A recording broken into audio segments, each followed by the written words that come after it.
Len stručne skúsim zhrnúť to, čo bolo povedané a malú reakciu na niektoré veci. Pán poslanec Jasaň už odišiel, ale napriek tomu to musím povedať. Ja som tiež veľmi rád, že pán Bohunický vtedy pred rokmi predložil ten návrh a že v rámci kompromisu sa dohodlo aspoň to, že tento deň je pamätným dňom. Predstavte si, že on nebol ani pamätným dňom.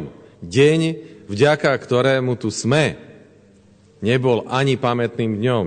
Je smutné, že neustále, veď aj dnešná debata, aj keď sa to postupne obrusuje, ukazuje, ako ťažko sa vieme stotožniť a jednotne zaujať postoj k našej vlastnej histórii a preto je to tak dlho trvajúce, ale nie je to neúprimný návrh.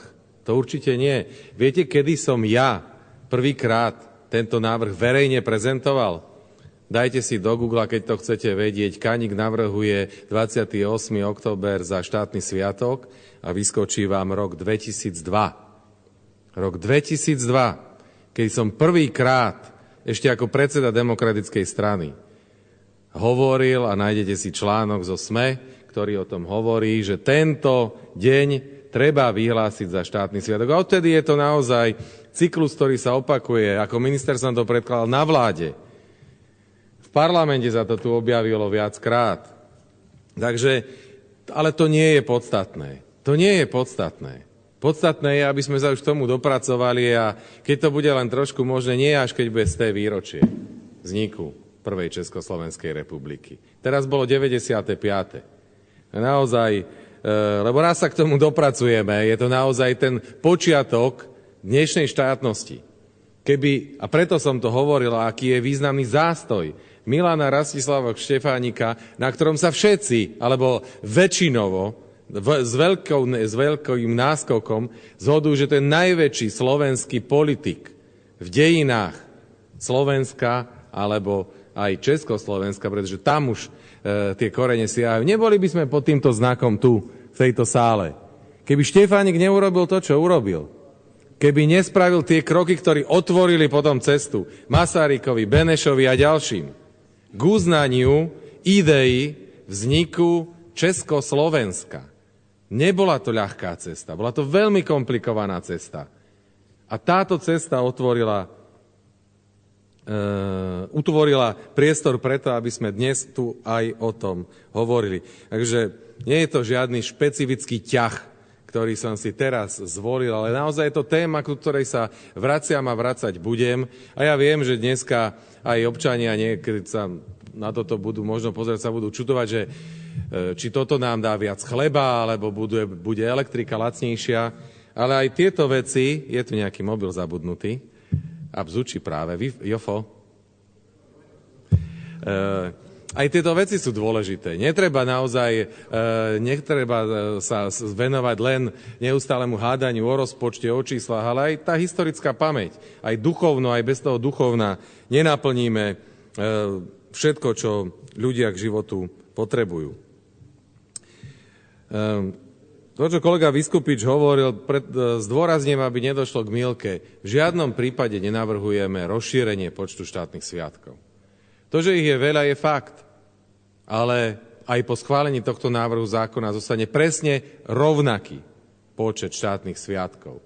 A to, že štátne sviatky je zložitá a citlivá vec, veď to vieme všetci. Aj súčasná vláda uvažovala a chcela znížiť počet štátnych sviatkov, lebo áno, je to pre ekonomiku drahé.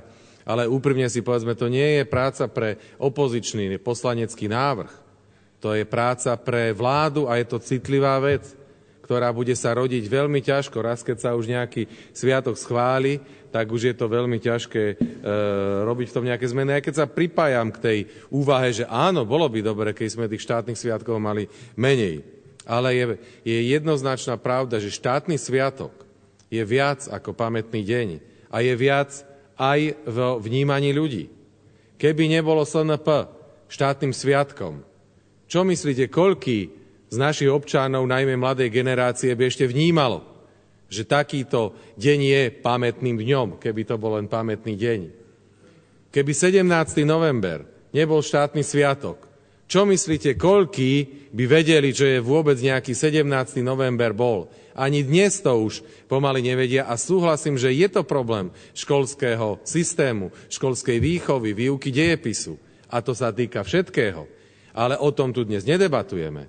A práve keď chceme pomôcť tomu, aby sa to zmenilo, aj tým, že povýšime niektoré kľúčové míľniky, tým, že ich vyhlásime za štátny sviatok, dáme impuls k tomu, aby sa zmenil prístup aj v školách, aj pri výuke dejepisu a že naozaj budeme deťom a mládeži a všetkým vlastne občanom republiky odkazovať, že štátne sviatky ku čomu sa my viažeme. Odkiaľ sme prišli a čo sú míľniky našej histórie. Že tie míľniky boli všelijaké, dobré, zlé, veľké, malé, ale k tým pozitívnym sa máme viazať. K tomu sa máme odvolávať a z toho potom môžeme odvíjať aj našu budúcnosť. 4. máj je pamätným dňom smrti Milana Rastislava Štefánika. Ale ako tu bolo povedané, oslavme jeho dielo, vzdajme úctu jeho dielu.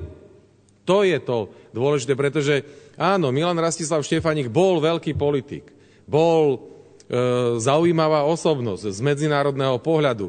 Ale koľkí ľudia vedia, že je kľúčovou osobnosťou pri vzniku Československej republiky? Vzdajme úctu jeho dielu. On nie je významný preto, že bol dobrý astronóm, že v Polynézii spravil observatórium a bol vyslaný francúzskou vládou. Nie preto, že bol generálom francúzskej armády.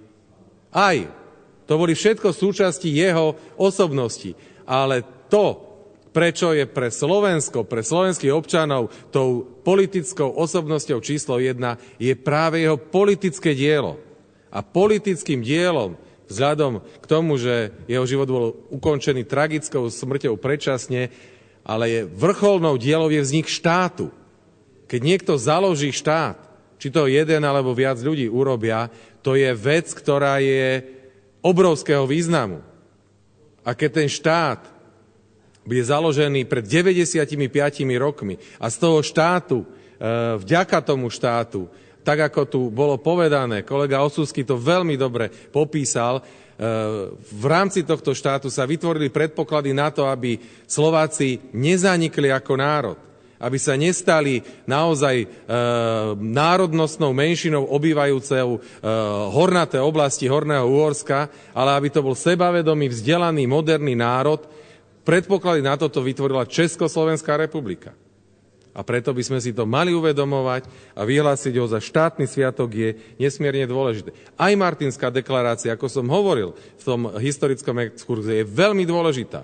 A je dôležitá najmä v tej väzbe, že jej účastníci nevedeli o tom, že 28. 2 dní predtým bol vyhlásený Československý štát v Prahe. A napriek tomu sa prihlásili k tomu, že chcú byť súčasťou Československého štátu. To hovorí o samostatnom a bez akéhokoľvek nátlaku alebo lobbingu vykonaného rozhodnutia reprezentantov vtedajšieho slovenského národa. To je veľmi významné. Ale keby nebolo toho 28. októbra, tak Martinská deklarácia by len zostala deklaráciou. Nič by z toho historického nevzniklo. Bola by len nejakým ďalším politickým aktom. Ale štát vznikol na základe mnohoročných zahraničných aktivít, politických, vojenských, Milana Rastislava Štefánika, Masaryka, Beneša a ďalších ľudí.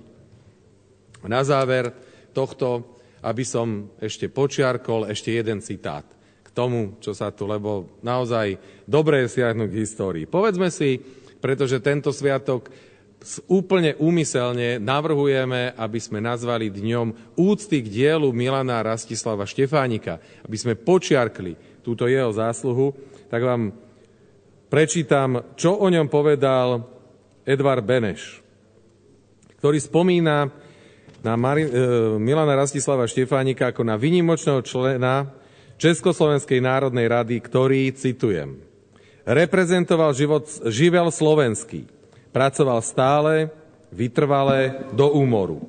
Nemal zmysel pre prácu pomalu, nevedel vysedávať v kancelárii, pripravovať podklady, Zriedka, kedy niečo napísal. Pôsobil skôr živým slovom. Prešiel všetky spojenecké krajiny ako meteor a na svojich cestách získal mnoho priateľov. My ostatní sme išli za ním. My ostatní sme išli za ním. Opakujem. A takto ním už dotknutú pôdu sme spracovávali, jeho apoštolskou prácou narýchlo získaných ľudí sme podchytávali a ich sympatie menili v presvedčenie. Bol v ňom kus génia, ako býva v intuitívnych ľuďoch. Vplyv svojich priateľov dokázal dobre využiť pre naše politické ciele. Milan Rastislav Štefánik je jednou z veľkých postav našej národnej revolúcie. Pri týchto slovách by sme mohli skončiť a vyzdvihnem z nich možno jedno slovo. Nemal rád prácu pomalu.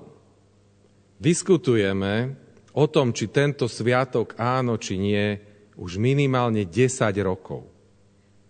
Vždy sa dá vyhovoriť, ako aj dnes počas rokovania pri iných zákonoch.